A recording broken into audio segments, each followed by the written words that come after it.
Zdravo svima i dobrodošli u moj novi video i izvinjavam se zašto toga nije bilo video zbog škole moje, ali to nije bitno zašto imam nove informacije o sezoni 4 i poprilično su meni uznemiravajuće. Ja bih vam preporučila da sednete i lakše mi je ovako da pričam nego da kucam, zašto imam samo mnogo da ispričam. Stvarno sam puno stvari našla. Tako da sedite i udobno se smestite i slušajte. Kao prvo moram da vam kažem da je kompanija koja pravi Miraculous promijenila studije, promijenila je animalizatora, ne znam sigurno da se to tako zove, to su animacije, promijenila je te studije koje prave animacije, tako da je logično da će možda biti malo drugačija animacija. Da, informacija za kad će izaći sezona 4 je... Sezona 4 je trebala izaći ove godine u 2020. na jesen, ali nije izašla zbog pandemije.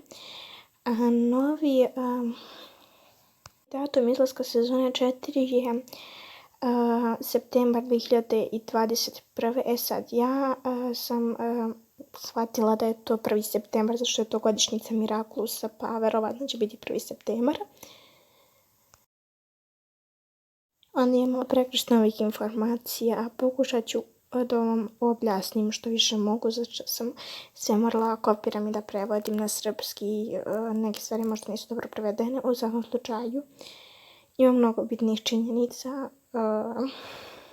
Nema ništa konkretno za Adriana i za Marinette. Više se priča za Marinette. Tako da prvo ćemo potvrditi da će biti sezone 5. Za 6. ne znam, ali shvala kako će biti sezone 5. Onda sam činjenica da će biti jako drugačija animacija. Nije jako, nego bit će drugačija, pošto su se promijenili dosta studija. Koga zanima, posle 3. sezoni je Miraculous je prekinuo ugovor sa Netflixom, znači više Miraculous neće biti na Netflixu, mislim od 3. sezone verovatno, ali od 4. ka vamo neće.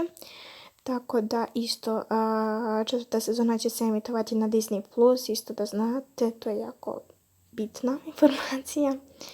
Onda, pre nego što krenem na konkretne informacije zacrtanije, samo želim da kažem da se radi na nekom velikom projektu. Sad ću pročitati tačno kako se zove, pošto ne mogu baš da pamtim. Čudesni New York i čudesni Šangaj, ili ti Miraculous New York i Miraculous Šangaj. Ja sam dobro pročitala.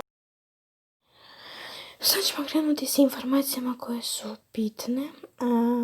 Kao prva meni bitna informacija, mislim i verovatno i vama, jeste šta će biti sa Marinette. Marinette, pošto je poslala čuva čudesne kutije, ona će i morati da čuva svoj identitet i morat će da čuva Miraculuse, Kvamije, tako da će ostati više manje vremena za, ajmo da kažemo, ljubav i za školu, tako da ne očekujte ništa previše.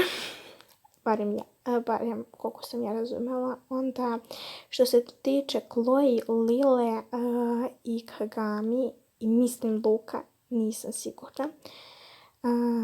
Njima će identitet biti promijenjen, to sam razumela. Za Luka ne znam, ali za njih 3 znam. I da će se drugačije zvati, da će Chloe za neko vrijeme, hvalim te Bože,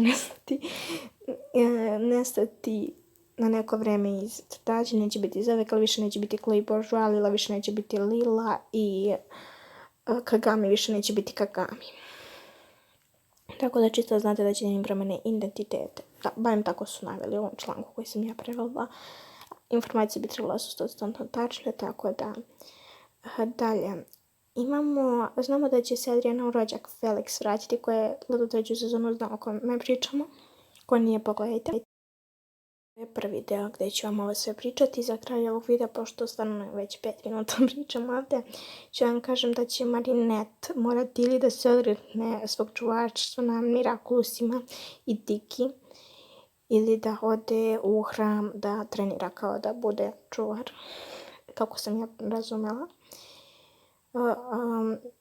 Ili će morati da se odrekne Diki i Kvamija svog čuvarstva, tako se to valjda kaže na srpskom. Imamo informaciju da će biti još jedni čuvari, mislim još jedna čudesna kutija, još jedno ostrvo koje će se zvati Lapud, još mnogo stvari koje ću reći u sljedećem videu. Ova sezona je isključivo više vezana za Kagami, ne znam koji je novi identitet. Znam da će se dobiti 2 čuvara Mirakulusa, znam da će Chloe da se oduzme Mirakulus, zato što će napravi opet verovatno neki skandal, tako da će Marinette oduzeti Mirakulus. Po informacijama koje ja imam, ova sezona će biti vezana manje više za Kagami, zato što ovo se manje više bazira na njoj. Sve detaljnije ćete saznati u sljedećem videu. Tako da na video trebalo da izađe sutra, ne znam kad, i zaista sam ja previše šokirana što će se sve desiti. Verujte mi kad sam sad prevela sve ovo i čitala, tako da to bi bilo to od ovog videa, sutra izlazi drugi deo.